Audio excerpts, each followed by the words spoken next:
Hello, my name is Annan. I will be presenting about hygrothermal engineering analysis of walls and roofs in hot and humid climate.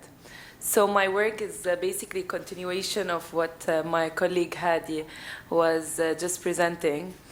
So today I would share with you a simulation tool which we discovered that can actually do a lot of work and be helpful to all the hot and humid climate countries which deal with the problems, especially after construction. And we're trying to deal with it with the integrated approach before design and before building the building whatever project we're dealing with. So I'm going to talk about the condensation risk assessment, what is hygrothermal assessment, what my tool, the software we discovered, can actually do and be helpful with. I took some cases to study. However, those cases are taken in Dubai, so again, I have to check with the local regulations, which is in this case, Dubai Green Building Regulation. Okay, so we are all aware with the fact that condensation is a critical concern to occupants' health and well-being, and it can present dire consequences to the health and the building's structural damage. So here are some pictures that we have found after the building was constructed. While the concealed type can be also have dire consequences because it causes material deterioration. A major challenge is to recognize how moisture travels throughout the building envelope, especially the external wall and the roof, and in order to avoid any potential mold growth. In this work, we have chosen critical hot and humid climate, and with a simulation analysis, which we chose to be 3 years, because in our opinion, 3 years are enough for us to locate any condensation risk that might happen. This figure illustrates an external wall separating warm interior environment and cold exterior environment. As the water vapor reaches the middle surface whose temperature is below the dew point, condensation becomes inevitable. As a result, the reflection of failures must be part of the moisture control calculations based on the hygrothermal analysis that we consider. So this is a representation of different conditions we take into consideration when we do the study, especially in winter and in summer, where we can see that the condensation on the external surface in winter and the condensation on the internal surface in summer. We're all aware that the dew point temperature is a state at which air can no longer hold all of the water vapor which is mixed with it, and thus part of this vapor condenses into water. So in our projects, we have dealt with different types of problems. One of them is condensation on staircase and external walls, expanded fire exit, wooden doors and frames.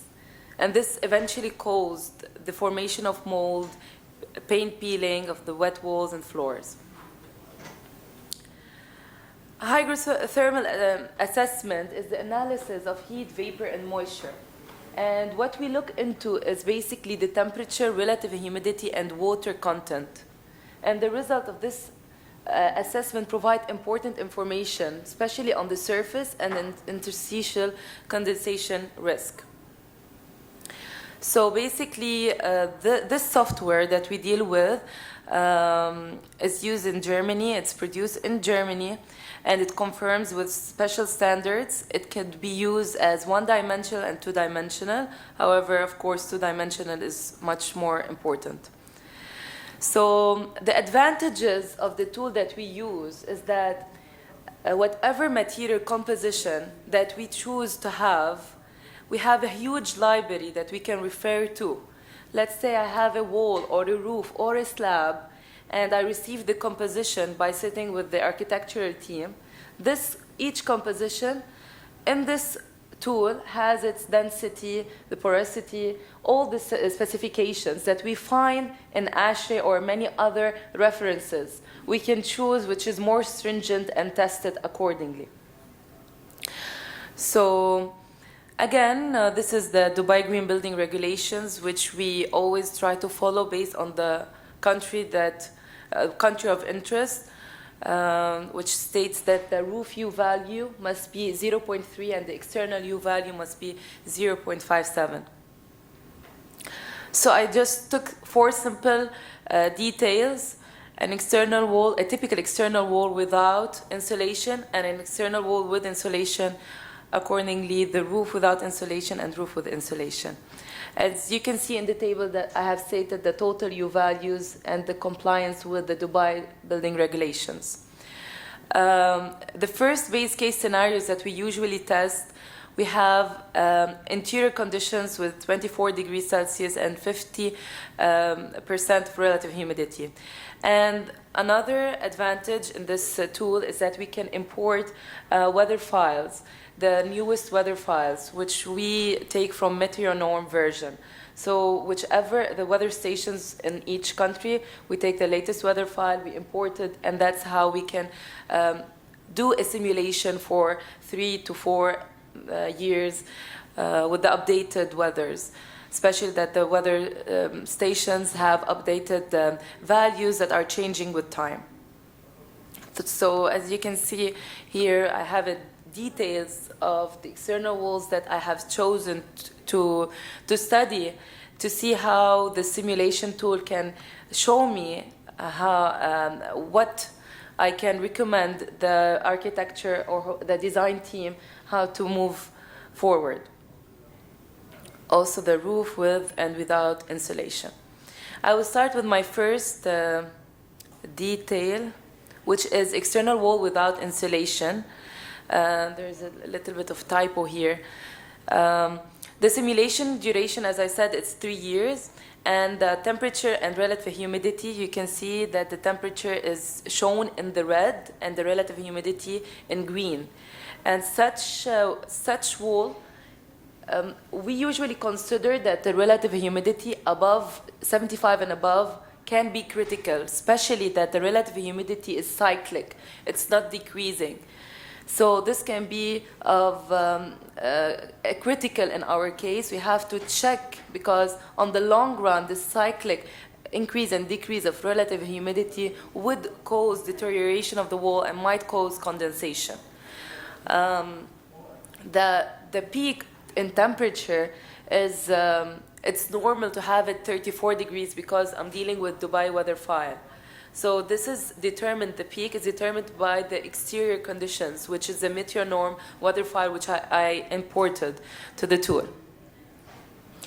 And the second is external wall with insulation. So as you can see, with the presence of insulation, the relative humidity is decreasing. And this, every time I see such a decreasing curve, this is comforting to me. I can tell whichever team I'm dealing with that this is an okay wall you may use. We can test more case studies, more values, more walls to have the optimized design. And this is the roof without insulation.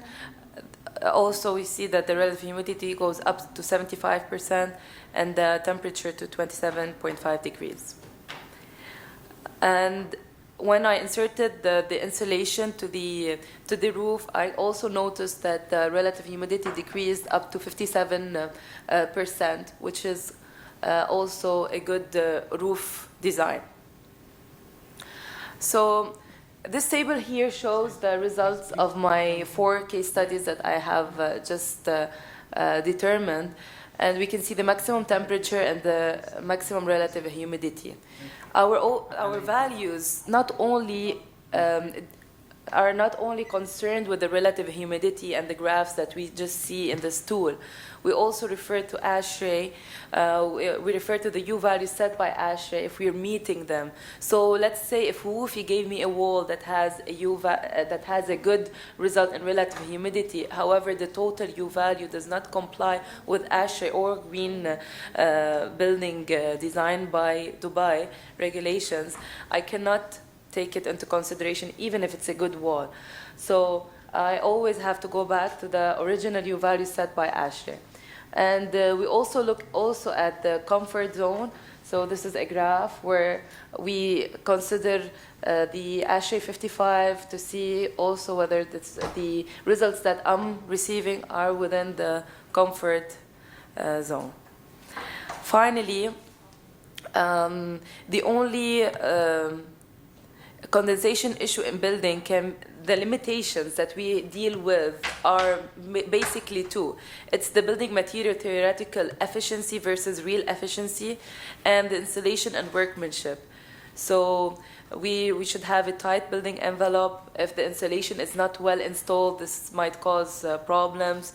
So even if we did the design and the insulation is not well installed, this can have dire consequences.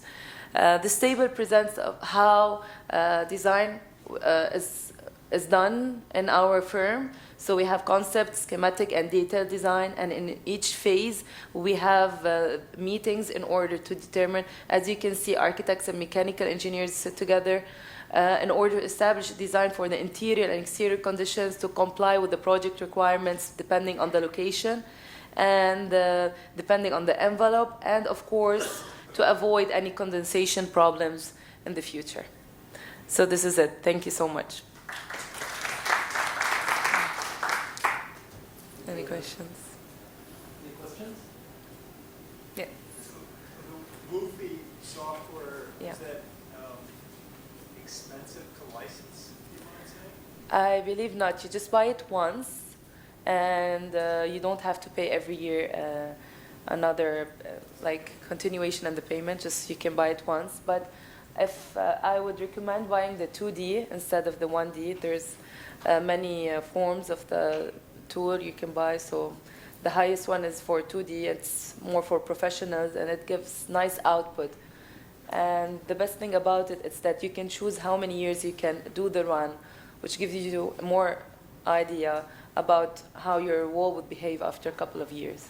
That was going to be my next question about going to 2D. Does that help you find sort of like breaks in the system? You know, it's construction details. It's good Yes. to understand where problems are going to be sort of in spots and corners. Yes, because sometimes we have multiple types of walls within one building, so and different conditions. So sometimes this room is exposed to different conditions from the sides.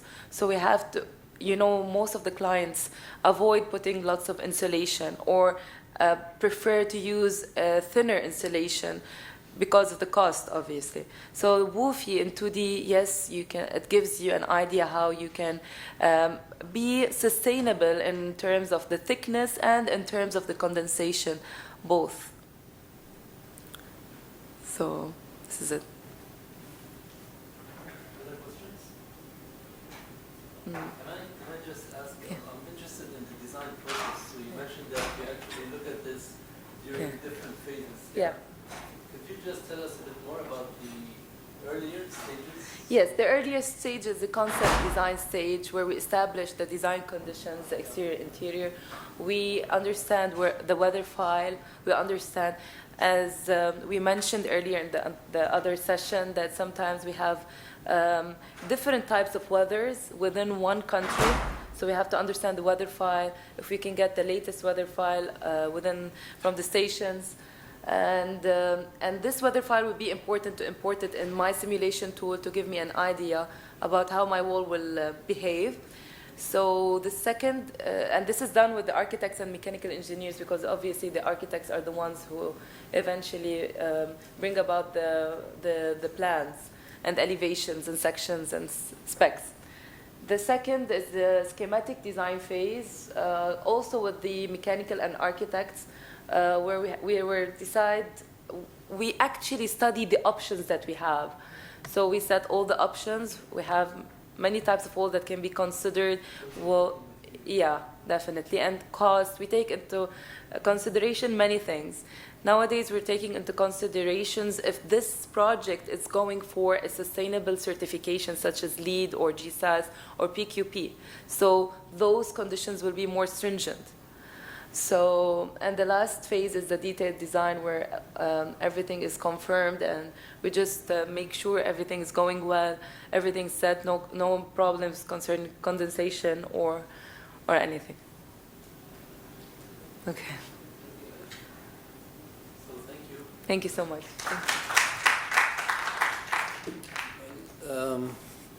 If there are no further remarks, I guess that's it, because the fourth presentation is not available. Muhammad is not here. So thank you all for joining, and see you later on and tomorrow.